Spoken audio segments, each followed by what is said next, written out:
बच्चों, आज की जो हमारी क्लास है वो है जीएसटी के ऊपर। क्लास 11th में एक टॉपिक आता है जीएसटी नाम का, ठीक है। गुड्स एंड सर्विस टैक्स, जिसकी फुल फॉर्म क्या होती है आपकी?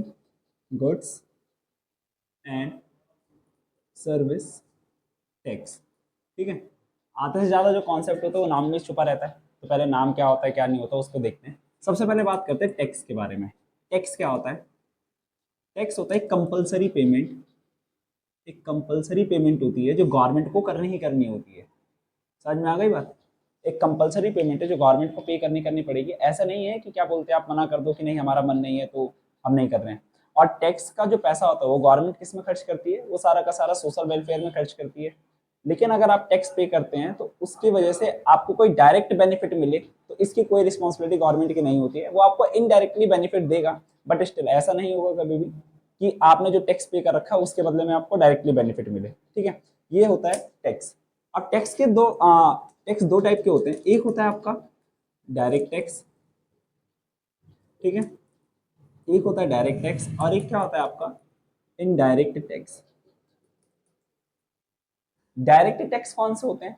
ऐसे टैक्स जो किस पे लगते हैं? प्रॉपर्टीज, जो हमारी इंडिविजुअल प्रॉपर्टीज होती है, हमारी इनकम होती है, उन सब के ऊपर जो टैक्स लगाए जाते हैं वो क्या होते हैं? आपके डायरेक्ट टैक्स होते हैं। जैसे इंडिविजुअल पे किसी किसी इंडिविजुअल पे लग सकता है, कंपनी पे लगता है, ठीक है। इन सब में जो टैक्स लगता है उसको क्या बोलते हैं? डायरेक्ट टैक्स बोलते हैं। जैसे कौन कौन से? जैसे इनकम पे लगेगा, प्रॉपर्टी है उस पे लगेगा, उसको क्या बोलते हैं? आपका डायरेक्ट टैक्स। जैसे मैंने पैसा कमाया, मेरी कोई सैलरी आई है, मैं कहीं जॉब करता हूँ, वहां से सैलरी आई, वो मेरी इनकम हो गई, ठीक है। उस इनकम पे जो मुझे टैक्स पे करना पड़ेगा उसको क्या बोला जाएगा? डायरेक्ट टैक्स, ठीक है। मान लो मेरे पास प्रॉपर्टी थी, मैंने 1 करोड़ की प्रॉपर्टी बेची, उस पर लेट सपोज मुझे 10 लाख का टैक्स लगा। तो जो 10 लाख का टैक्स था वो मेरे ऊपर लगा है, इंडिविजुअल मेरे ऊपर, तो उसको क्या बोलेंगे? डायरेक्ट टैक्स बोलेंगे, ठीक है। इनडायरेक्ट टैक्स क्या होता है? जो किस पे लगते हैं आपके? इनडायरेक्ट टैक्स लगता है आपके गुड्स एंड सर्विसेज पे। इस पे लगता है गुड्स एंड सर्विसेज पर। मतलब अगर आप गुड्स एंड सर्विसेज को सेल परचेज करते हो, परचेज या सेल करते हो, तो उसको क्या उस पे जो टैक्स लगेगा उसको क्या बोलेंगे? इनडायरेक्ट टैक्स, ठीक है। एक बात याद रखना, डायरेक्ट टैक्स का जो बर्डन होता है, उसको शिफ्ट नहीं किया जा सकता, शिफ्ट नहीं किया जा सकता है। जैसे मान लो कि मैंने अभी प्रॉपर्टी बेची 1 करोड़ की, उस पर 10 लाख मुझे टैक्स लगा, तो ऐसा नहीं है कि 10 लाख मैं अपने भाई को उठा के दे दूंगा कि भाई तुम मेरी जगह 10 लाख पे कर दो, तो ऐसा कभी नहीं होता है। जिसके ऊपर टैक्स लगेगा वही टैक्स पे करेगा, उसके अलावा कोई और पे नहीं कर सकता है, ठीक है। इसीलिए बोलते हैं बर्डन जो होता है शिफ्ट नहीं हो सकता। लेकिन जो गुड्स एंड सर्विस टैक्स होता है उसका बर्डन शिफ्ट किया जाता है। बर्डन का क्या कर दिया जाता है? शिफ्ट किया जाता है। जैसे आप कभी सामान परचेज करने जाना तो देखना, बिल ऐसा बनता है, लेट सपोज कुछ मान लो कि एक फोन है, आपने मोबाइल फोन खरीदा, ठीक है। मोबाइल खरीदे वो 30,000 का था, लेकिन मान लो उस पर 18% का जीएसटी लग गया, ठीक है। 18% का जीएसटी लग गया, लेट सपोज 18% का 20, 40, 50, 400 हो गया। तो आपको इन टोटल कितना पे करना पड़ेगा?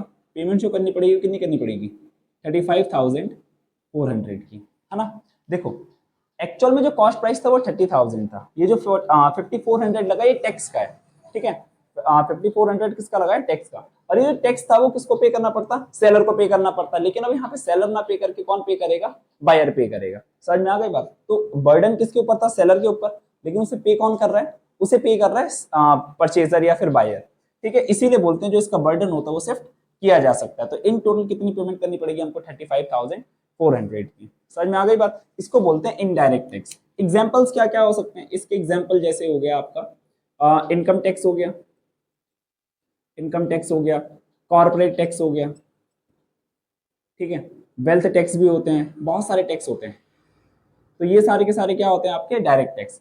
इनडायरेक्ट टैक्स कौन से होते हैं? जो जीएसटी हो गया, गुड्स एंड सर्विस टैक्स। इसके अलावा पहले वैट आता था, वीएटी, वैल्यू एडेड टैक्स।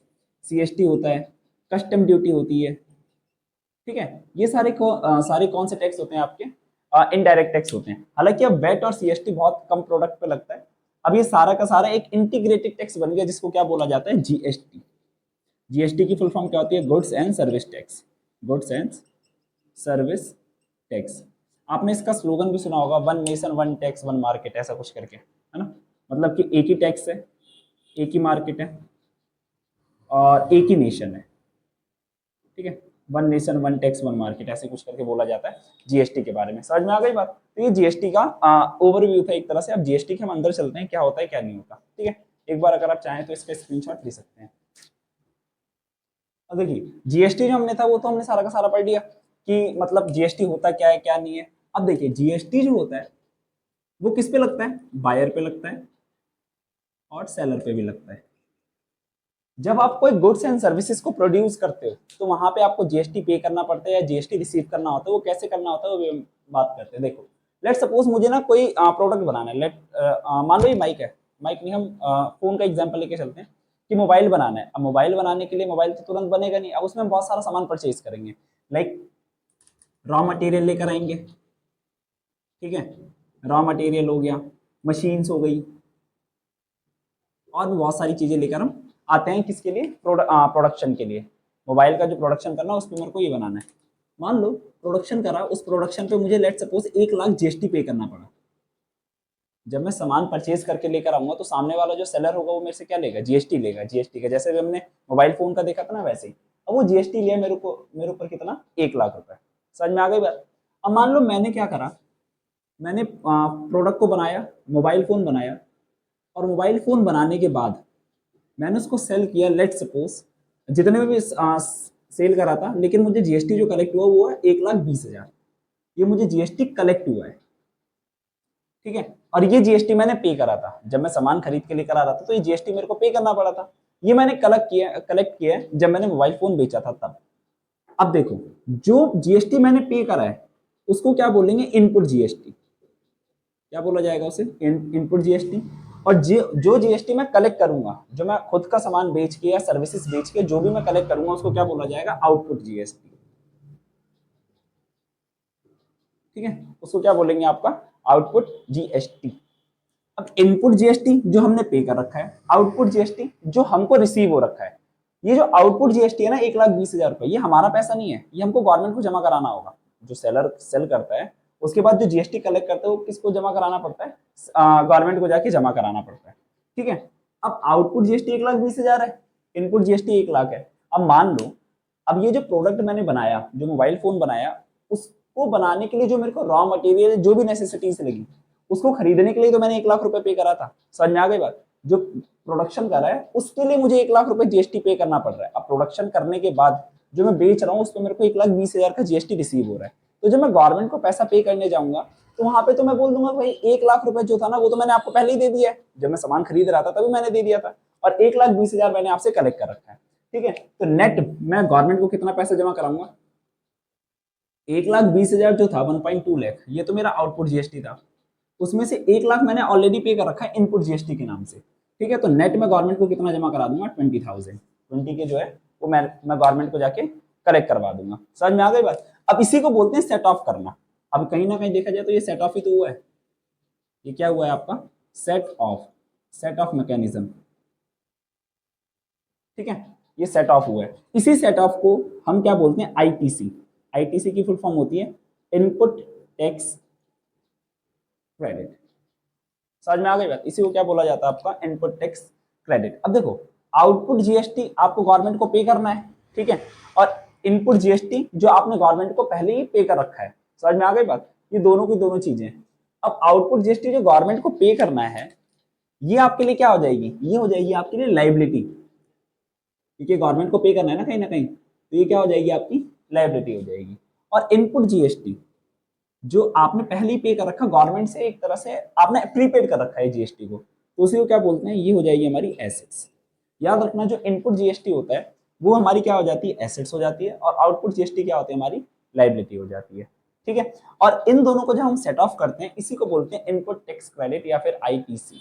समझ में आ गई बात? यहाँ तक इसका एक बार स्क्रीनशॉट ले लो, समझ में आ जाएगा। ये याद रखना है इनपुट जीएसटी और आउटपुट जीएसटी, क्योंकि जनरल एंट्री में बहुत ज्यादा काम आता है और बैलेंस शीट में जब हम शो करते हैं वहां पे भी बहुत ज्यादा काम आता है। ठीक है जी, तो अब हम और आगे चलते हैं। अभी हमने इनपुट और आउटपुट जीएसटी देख लिया, क्या नहीं, क्या होता है क्या नहीं होता। एक चीज और याद रखिए, इनपुट जीएसटी जो था, इनपुट जीएसटी, ठीक है, उसमें आपने 1 लाख पहले ही पे कर दिया था। आउटपुट जीएसटी में कितना पे करना था आपको, 1,20,000 पे करना था। अगर मैं दोनों को ही पे कर देता, 1 लाख मैंने पहले ही पे कर रखा है और 1.2 लाख वापस पे कर दूं, तो कहीं ना कहीं डबल टैक्सेशन हो जाता। मैंने 1 लाख पहले पे कर रखा था, फिर 1.2 लाख और पे करूँ, समझ में आ गई बात। तो ये 1.2 लाख अगर मैं एक्स्ट्रा पे कर देता तो कहीं ना कहीं ये क्या हो जाता, डबल टैक्सेशन हो जाता। लेकिन जो नेट अमाउंट हमने पे किया उसकी वजह से क्या बोलते हैं, कहीं ना कहीं डबल टैक्सेशन की जो प्रॉब्लम थी वो हट गई है, समझ में आ गई बात। इसको बोलते हैं डबल टैक्सेशन। चलिए अब हम थोड़ा सा और आगे चलते हैं, अब हम बात करते हैं टाइप्स ऑफ टैक्स पे। Types of types of GST. GST के 3 टाइप होते हैं आपके। एक होता है सीजीएसटी, एक होता है एसजीएसटी और एक होता है आईजीएसटी। ठीक है, एसजीएसटी को एक और नाम से बोलते हैं, मतलब अगर यूनियन टेरिटरी है तो यूटीजीएसटी होता है, समझ में आ गई बात। ये 3 टाइप के आपके टैक्सेस होते हैं। गुड्स एंड सर्विस टैक्स अभी हमने जो पढ़ा था, जनरली जो हमने क्या पढ़ा है कि अगर हम गुड्स एंड सर्विसेज को सेल करते हैं उस टाइम पे जो टैक्स पे करना होता है उसी को जीएसटी बोलते हैं। हालांकि इसको अगर प्रॉपर्ली बोला जाए तो जीएसटी लगता है सप्लाई ऑफ गुड्स पे, supply of goods and services. ठीक है, और इसकी ना अपनी मीनिंग होती है, इतना डीप में आपको पढ़ने की जरूरत नहीं पड़ेगी कि supply of goods and services क्या है। बस आप इतना याद रखिए, जब गुड्स एंड सर्विसेज को जब सेल करते हैं तो उस टाइम पे जो हमें टैक्स पे करना पड़ता है उसको जीएसटी बोलते हैं। ठीक है, अब जो जीएसटी होते हैं वो 3 टाइप में बटती है, सीजीएसटी, एसजीएसटी और आईजीएसटी। अगर कोई यूनियन टेरिटरी है तो वहां पे यूटीजीएसटी लगता है। सीजीएसटी की फुल फॉर्म होती है central goods and service tax, goods and service tax. SGST की फुल फॉर्म क्या होती है, state goods and service tax. और यूटीजीएसटी की फुल फॉर्म क्या होती है, union territory goods and service tax. ठीक है, आईजीएसटी की फुल फॉर्म होती है integrated goods and service tax. समझ में आ गई बात। इसको बोलते हैं ये टाइप्स ऑफ टैक्स होते हैं, हर एक का अपना अपना एक्ट है। सीजीएसटी एक्ट अलग होता है, एसजीएसटी अलग होता है और आईजीएसटी अलग होता है। यूनियन टेरिटरीज आप जानते ही हैं क्या होता है क्या नहीं होता। ठीक है, सीजीएसटी एक्ट क्या होता है, सीजीएसटी और एसजीएसटी कब लगता है। इससे पहले हमें एक चीज सीखनी पड़ेगी कि सप्लाई 2 टाइप से होती है। इन दोनों को पढ़ने से पहले एक चीज सीखिए, सप्लाई जो होती है वो 2 टाइप की होती है। एक होती है intra state supply, intra state supply,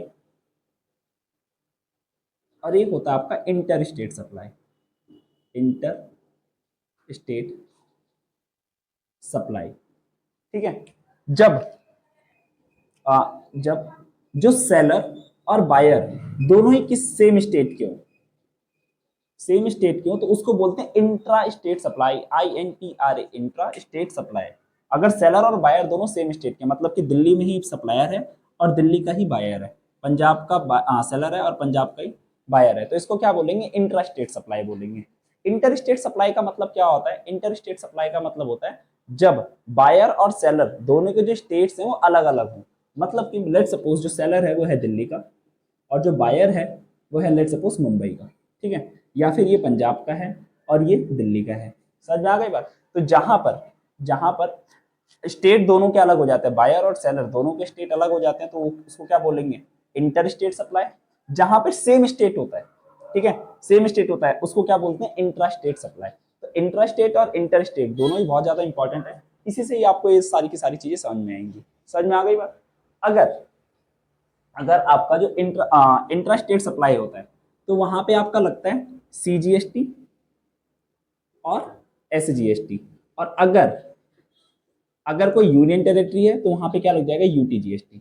लेकिन एक बात याद रखिए, जिसके सेपरेट लेजिस्लेचर होते हैं, जैसे दिल्ली है, एक्चुअल में तो वो यूनियन टेरिटरी है बट इसका एक सेपरेट लेजिस्लेचर है, तो वहां पे एसजीएसटी लगता है। ठीक है, ऐसी कोई यूनियन टेरिटरी जिसका कोई सेपरेट लेजिस्लेचर होता है उसको क्या वहां पे आपका एसजीएसटी लगेगा। अदरवाइज जितने भी यूनियन टेरिटरी होते हैं वहां पे हर जगह यूटीजीएसटी ही लगता है।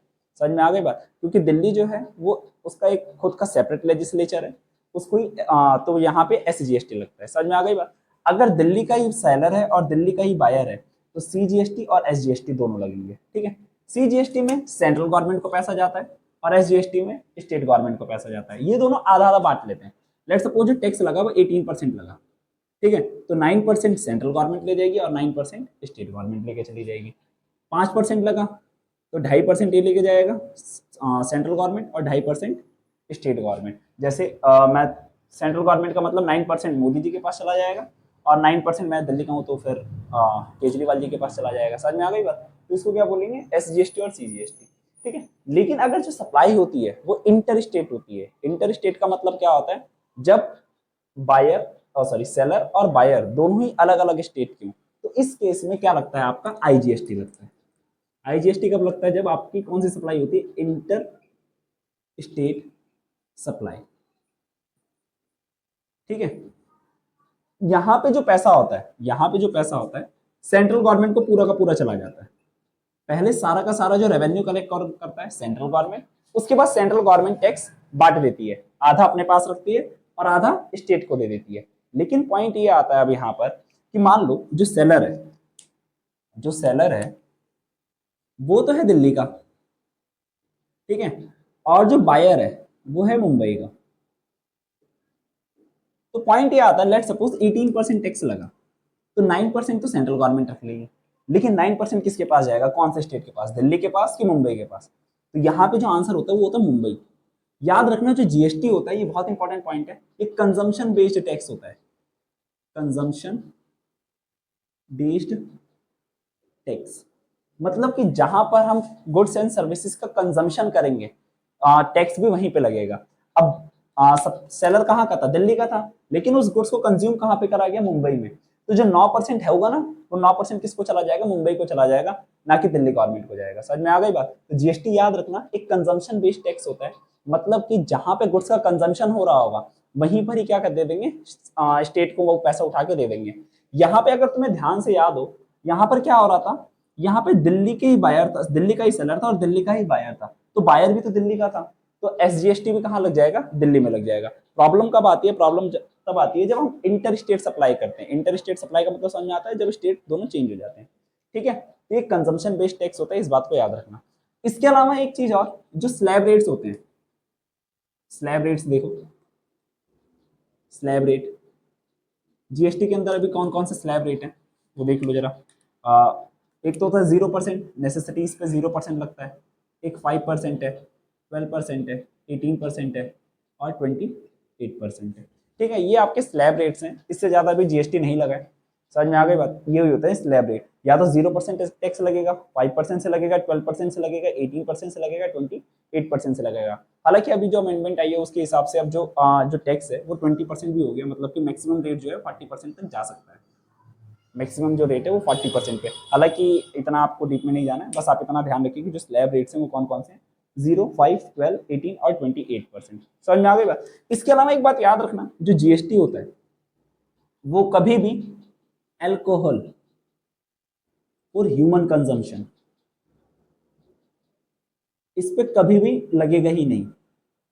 ठीक है, मतलब कि जो अल्कोहल बेची जाती है, जो दारू होती है, शराब है ना, ह्यूमन कंजम्पशन के लिए उस पर कभी भी जीएसटी नहीं लगता है। जो अल्कोहल होता है उसका प्रयोग सिर्फ ह्यूमन कंजम्पशन के अलावा और भी जगह होता है, जैसे मेडिसिन में भी होता है, अलग अलग जगहों पे होता है। लेकिन जो अल्कोहल सिर्फ ह्यूमन कंजम्पशन के लिए बनी गई है उस पर कभी भी जीएसटी लगेगा ही नहीं।